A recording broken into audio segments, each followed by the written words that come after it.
Bienvenidos. Nosotros estamos en Mexico. I am pretty sure that means welcome. We are here in Mexico, but my Spanish isn't that great. I've only been doing it for a week and a half.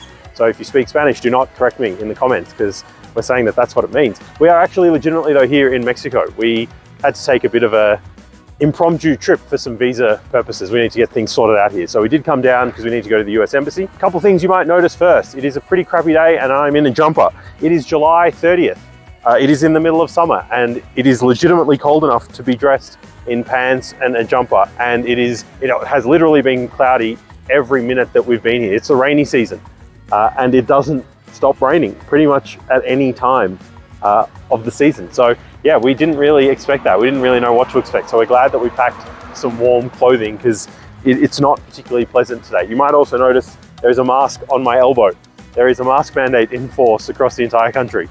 We didn't realize that either. So we have been told off on a few occasions for trying to go into a store without wearing a mask. Chrissy's mask broke the other day and yeah, she got some pretty disapproving looks from the people around. Anyway, right now, I'm standing in a park called Alameda Central, which is just adjacent to a museum. You probably can't see it through the trees, but it's a really famous museum that has some art galleries and artwork, which actually looks really cool. We're in a region at the moment called Centro Historico, which is the historical center of Mexico City. And we're going to travel to a few areas and a few interesting points of interest. And we'll do some filming and we'll kind of show that footage as well as we go.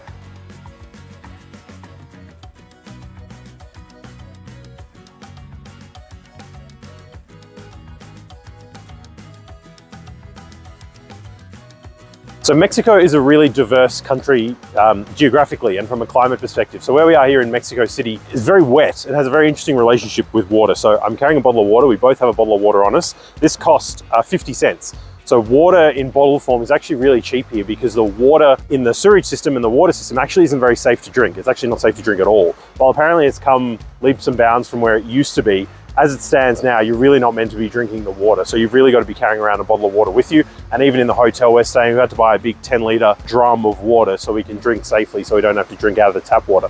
But there's water everywhere here. I mean, I mentioned before that we're in the wet season and the ground is soaking wet. Everything is wet. There's puddles on the floor around us. There's water features, fountains everywhere you can see. And that's because this city was actually built on top of a lake. So the ancient American Aztecs lived here. Their civilization was here.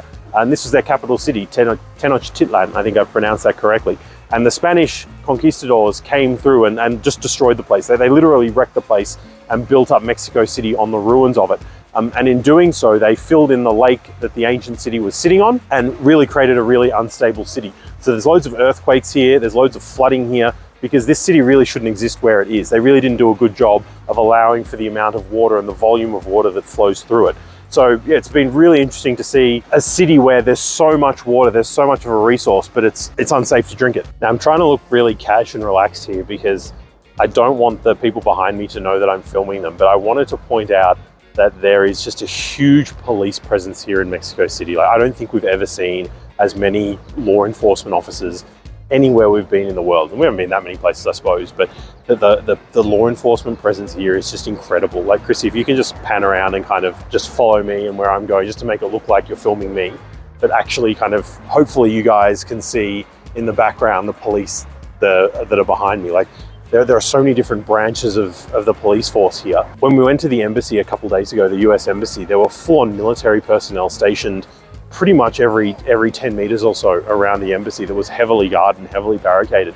And they were full on battle gear, body armor, assault rifles, fully loaded assault rifles, smoke grenades, stun grenades, pistols. They were fully decked out. It's a really surreal experience to just kind of be knocking around with law enforcement officers. I mean, the guys behind us, or the guys behind me, they have riot shields. They're just standing around with riot shields. I don't know if they're expecting a protest or something today, or if this is just a pretty standard Saturday morning, but the police presence and the law enforcement presence here is really, really, really surprising and something I don't think either of us were expecting. All right, now there was a guy earlier in the video, he was a bit of an idiot. He was complaining about how it's cold and how it's cloudy, and obviously he has no idea what he's talking about. So just ignore absolutely everything that he said. But all seriousness, it is actually the same day. We're actually filming on the exact same day. I'm clearly wearing something very different to what I was wearing earlier. We went back to the hotel and had a bit of a costume change because it's actually become a gorgeous day. So one thing to be aware of if you are planning on traveling to Mexico City is the elevation of the city is actually really quite high. So it's about the same elevation as the city of Durango, which is another trip that we went on a few months ago. It's about 2 kilometers above sea level, about 7,000 feet. So it's naturally a cooler city, and that elevation kind of moderates and temperates the weather a little bit. So when the sun does come out, it is quite warm, but if the sun's not out, it can get quite chilly. Just something to be aware of. You might need to pack a change of clothes or carry a light jacket or something with you as you're moving around. Anyway, we're currently standing in the heart of Centro Historico, the historical district, which is Zocalo Square, as you can see behind me. Behind that, you have the Metropolitan Cathedral, which is just gorgeous architecture. I'm not entirely sure why the square is closed off at the moment. We have no idea why. I'm also not entirely sure why there isn't a ginormous flag hanging from the flagpole, because there actually is, and there should be.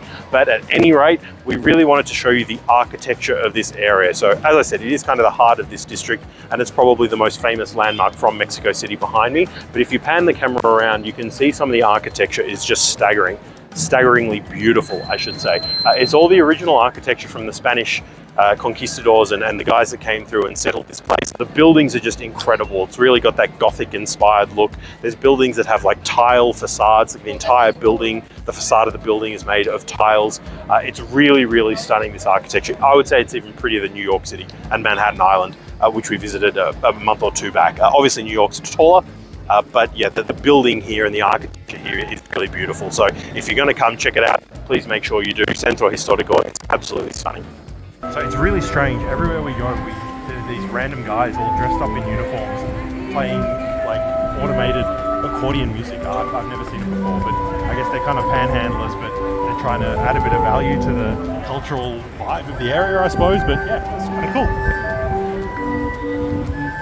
I don't know if you all can see in the background, but yeah, if you want to get gold jewelry, silver jewelry, any kind of jewelry, man, there is jewelry stores everywhere here. Like we're walking down one of the main streets, one of the main shopping strips, and it's just everywhere. It's just jewelry stores, just as far as the eye can see. I don't know, I hope you can see in the background, and I hope Chrissy doesn't run into anyone, so I'm just going to kind of guide her as we go. But yeah, it's still going, like, and there's still more ahead of me, so I really don't know if it's going to show up on camera very well. But yeah, there's just jewelry everywhere, so you can come here for your jewelry. Oh, and fragrances. There's fragrance stores everywhere. Apparently the perfume industry is a big industry here in Mexico. So yeah, perfume and jewelry. Check it out.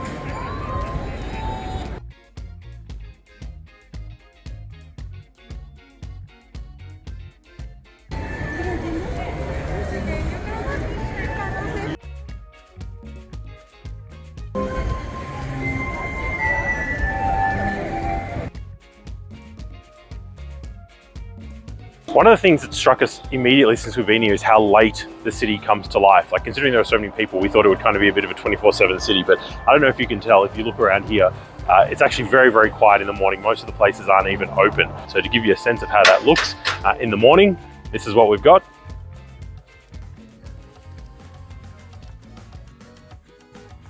And this is the afternoon.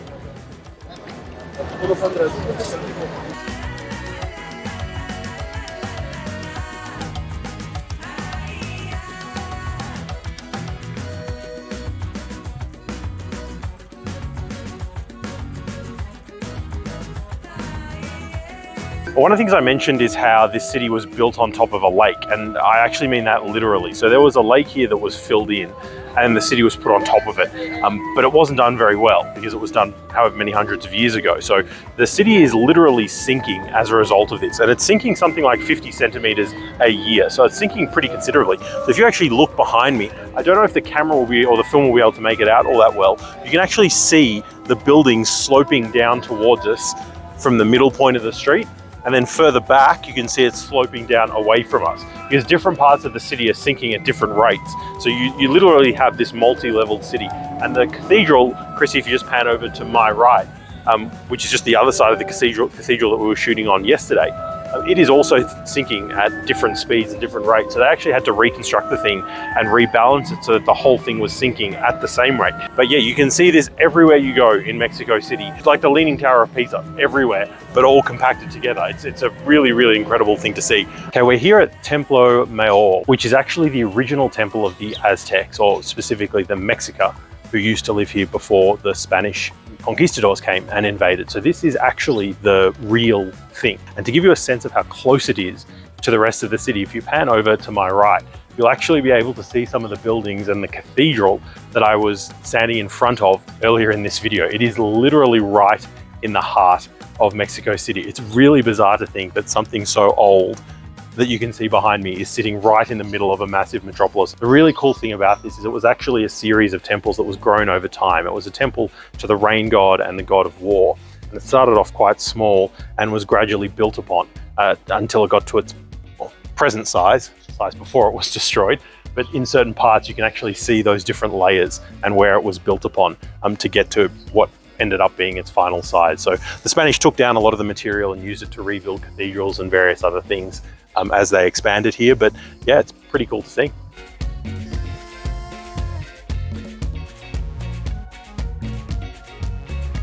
So you can actually see behind me how each stage of the temple was built. So obviously they used these volcanic rocks. Apparently it was volcanic rocks because it was a volcanic region. They used these volcanic rocks and limestone as the mortar to glue everything together. And then they'd come over the top and just basically put a nice smooth finish so it looked pretty. And you can see where bits have been taken and chunks have been removed. If we go over this side, you get a really good view of what that looks like. You've got all the different structures and segments of the temple complex, and a lot of that exterior material was taken by the Spanish to be reused elsewhere. As I said earlier, it's really, really cool seeing this so close. You can actually reach out and touch half the things, and when you're here and so close, if you step back a little bit and then look down here, you will be able to see all the different layers and levels that people used and how they'd use the basic rocks, the volcanic rocks, as the structure and then put the tiles on top.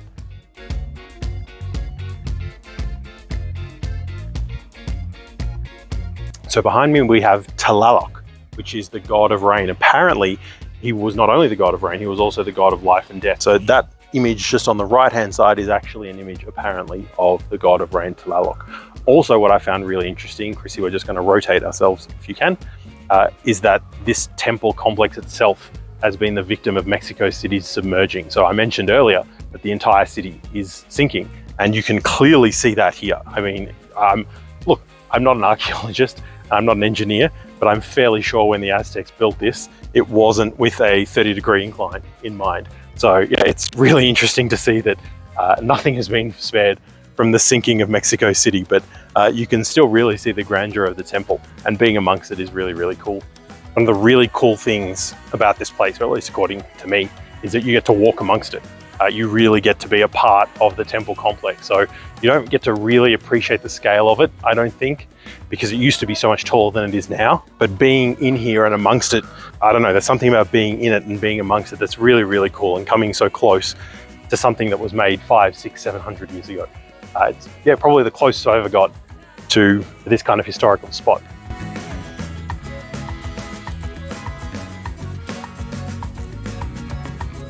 Well, that's all from us here in Centro Historico.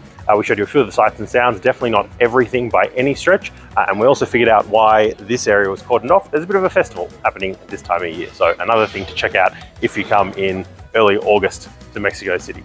Thanks for watching. A reminder, if you enjoyed this video, to like and subscribe. Otherwise, we'll see you next time. Ciao.